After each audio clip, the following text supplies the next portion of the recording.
That's so retrograde. Hey. Hi. Hi, guys. So good to I see miss you. I All miss of you. Oh my God, it's so weird. I would kill for you to squeeze my shoulders right now. Oh, it would feel good. Yeah, and my hair's doing really well today, so you would probably be like eye level with that. Feeling Nice. Nuzzling my face in it. Is I a good burst- hair day in quarantine, does it even count? Is it like a tree falling in the woods? I mean, That's to what God me, invented Instagram for. exactly Instagram, and then all of these Zoom moments. I did with Miss Joey the other day. I did a tutorial about Zoom glam. Because we got to do it. To me, it's like this is like going to going to the grocery store. I was gonna say, oh my God, it's like driving to Ojai. Putting on a face and sitting in front of the camera, but like this is what we got right now to connect with each other. So make it count. Plus, we're in Taurus season for a little minute now, so that feels really delicious. Happy belated, EK. Thank you. So Steph and I kind of envisioned this little Instagram series to reach out to like our tried and true Avengers squad of healers, you being so on top of that list, and asking you to provide like a takeaway or a practice or even a thought starter that we can all use in this time. I mean, and all the times, really. And well, all the times it's the case. At the basis of EdibleSpirit is this idea that we are all existing, hopefully, in a state of self-love where we adore ourselves. When we crap out, we need self-care. When we're cared for and feeling amazing and centered, we tip into service, right? Selfless service. So we're all between this spectrum between self-care and selfless service in the world. And I think one of the things that's happening right now, especially if we have the privilege and the luxury to be safe and be at home and be eating and be protected, is that we're all coming into this central heart space. So the number one thing, when I got into that heart space, and when anyone gets into that heart space, you immediately feel the whole world, because this thing that's going on is happening to everyone right now. And what I've noticed is that a lot of people don't like feeling that and don't want to feel that, and don't want to consider others and don't want to think about any of this stuff. But those of us that do will either be activated into service that we can't quote unquote perform because we can't go outside, or we'll be completely overwhelmed and triggered because we end up feeling things that we don't really know what to do with.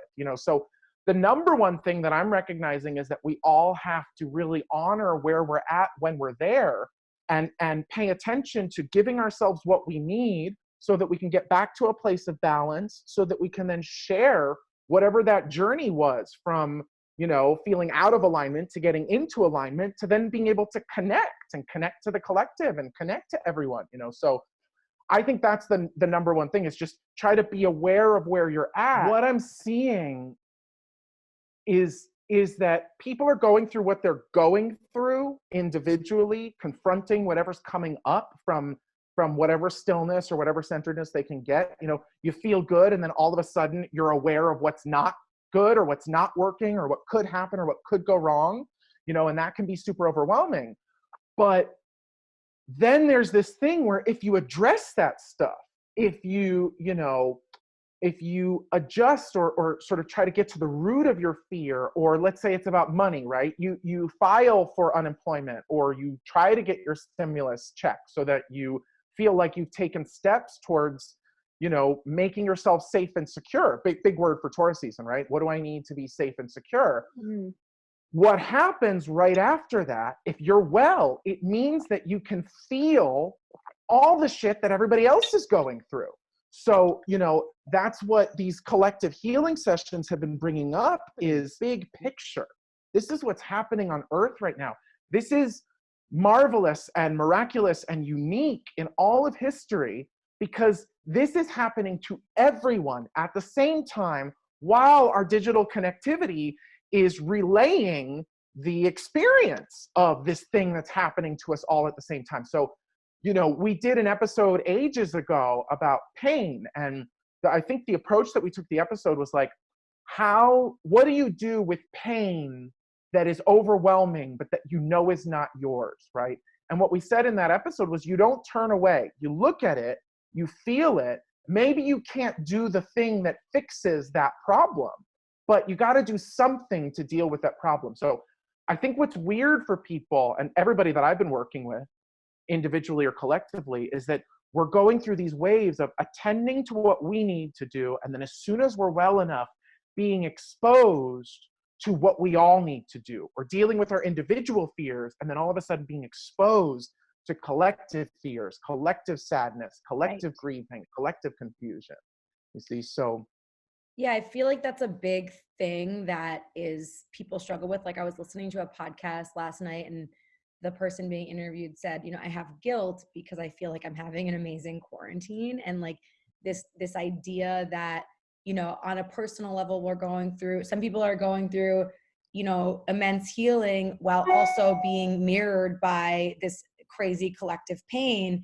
And even though we're seeing the pain in the news, what we're not seeing is the reverberations of healing, from peeling back, from slowing down, from reassessing. And I think jumping through the hurdles of the personal guilt that you feel in order to get to the place where you can experience the personal healing, in my mind, ultimately leads to the collective healing. And I know that feels like a big concept and sort of intangible. Nope, it's not. It's in the skies right now, Steph. I'll tell you, because it's literally like, that's what I think this Taurus season about, is to, based on what happened when we had the Taurus new moon, right? It's like, you've got to pay attention to what you're doing to make your surroundings better, to make it nicer, to make sure you're safe, you're secure. If you feel guilty, use that process. Remember that process. Take notes about that process. How did I get from fear to centeredness? How did I get from anxiety to calm? How did I get from exposure to safety and security? And remember that, because someone either needs to hear that now, right? Tomorrow, or a year in the future, right? Yeah. We're going to be able to look back on this time and everybody will have dealt with the same thing in totally different ways. So there's going to be a tremendous breakdown. So that's what I say to the people feeling guilty, is recognize your privilege, recognize this luxury, take notes, remember, learn from the little details of what you did to go from not feeling safe and secure to feeling safe and secure, because you're probably going to need to share that with someone either like 10 minutes from now or somewhere down the line. We talked about in that episode back in the day was the global pain body, or the global body of humanity. Imagine that we are all cells in one big human body. We're not separate, right? The people in, whatever, the people in England are an arm, the people in Mexico are the left leg. You know what I mean? So I think it's important to remember that when we feel our pain, it's sourced in the collective experience of this virus. The same thing is happening to everyone. So now more than ever, we don't have as much separation or distance between someone over there and someone over here, Mm-hmm. And I think that the fallacy of thinking that there is that separation is exactly what this virus, well, not exactly, sorry, that's too simplified. It's a side effect of this coronavirus, right? Which in Spanish is crown, right? Crown virus. I've been clocking this as a crown-based proposition, as an opening and an awakening and an awareness of everything that we are connected to, of everything that is in alignment, everything that is not in alignment, right before, in the crown, right before we die, right? It's literally like right before we die. And I'm not saying, there are a lot of people dying, so that's not even strong language right now, right? But the idea is that if this is a crown-based phenomena, this is a healing opportunity, one of the side effects of which is go, retreat, sit in your space. That's actually the best thing that you can do for other people. And then as soon as people get into that space, they feel that connection and they feel that connectivity. So what I would say is that in this case, giving money is very necessary and very helpful, but that would actually be more spiritual bypassing. Like, oh, I gave my money and now I'm off the hook. No, if this is a collective healing opportunity, It means that we each need to be present with this thing until it's over. Feel the things that are changing for us. And then, any spiritual healing, any metaphysical healing is only as good as the practices you instill when it's over, when the virus has cleared, when the malady or the imbalance has corrected itself.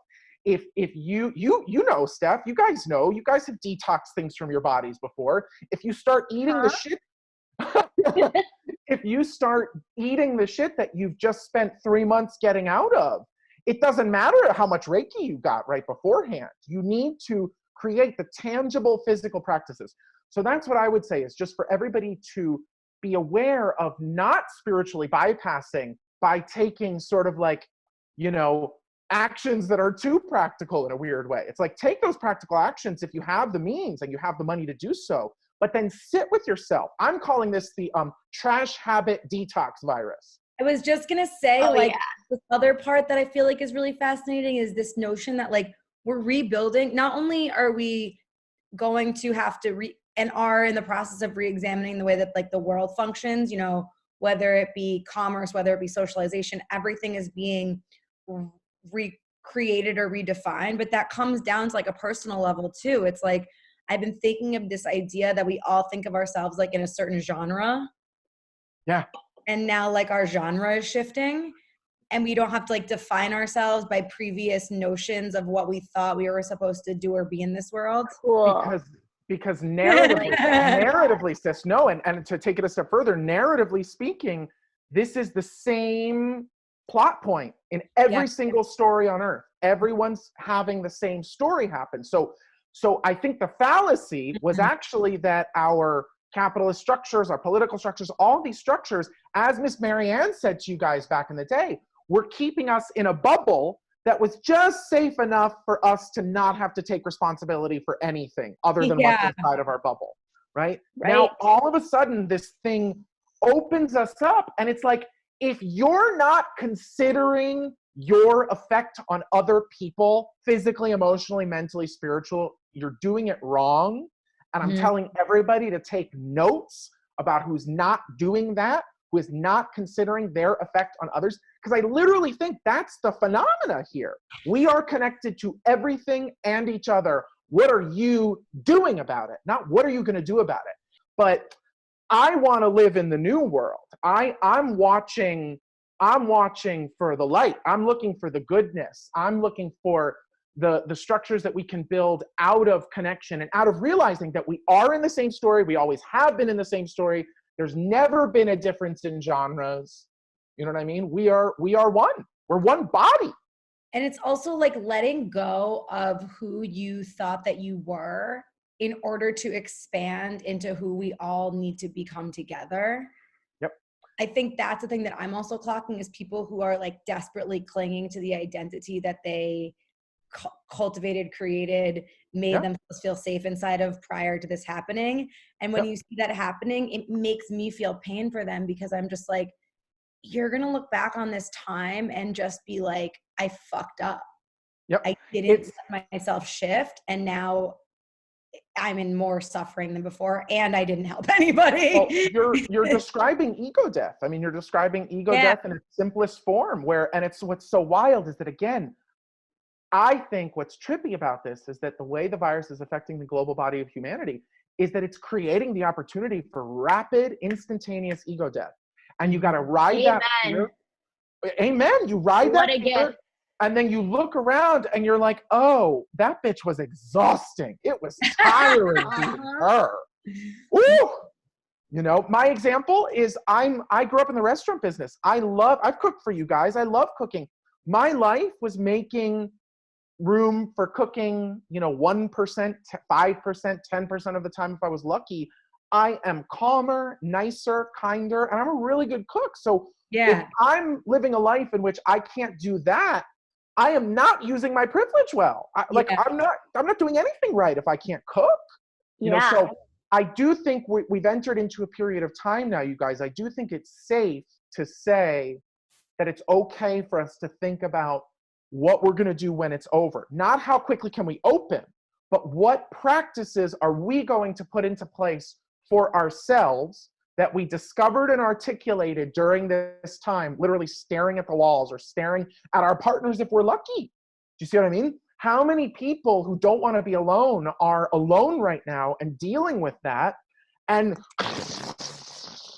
there you go, Steph. Oh, but look, you moved in the middle of all of this. And now here you are in a different space. And you said to me the other day, you were like, I wouldn't have done this right now if this hadn't happened right now. You know? So I just look at how happy you are in the new like it's a whole, like you've had a rebirth. If we can get ourselves into a place of poise or balance or wellness or calmness in our hearts, and you guys are the queens of offering all the tools and all the experts and all the people balance. No, it's true, to get into your heart and transformation and luxury and stability and to like I said, to create the environment inside and outside that brings you into a place of poise. That's a sign to the universe that you can handle being fucked with, whether that's emotionally, mentally, spiritually, existentially. So I just think it's always a good reminder that no matter what the disease, no matter what's going on, it's always a good idea to try to get into your heart, be calm, be poised, no matter what you believe in, right? You're going to make better decisions then. And so that's what I would say is, you know, you moving also happened very organically, right? You had made small moves prior. You really kind of only pulled the trigger when all this went down because you saw the path of least resistance. If you had been coming from a manic place, oh my God, I gotta go. That's not the same thing as you were at peace in your house. You were like, I'm good here. If this is what I gotta do. Or, whoa, I'll do it. So it's almost like that centeredness, that balance via meditation, via fucking CBD, via music, whatever you need to do right now to get there, right? That's what I'm saying. Inner and outer excellence, luxury in this way. Whatever you need to do to get there, record that, take notes, share that, because that's the process of healing. That's the process of dealing. And now, in Taurus season, it's about articulating the practical steps that we've had to take or that we can take to get to that space of safety and security, and then broadcasting that, sharing that with specificity, with tangibility, until everyone can feel this safe, this secure, this balance, this poise. It's our birthright to be that, Yeah. That was perfect. I love it.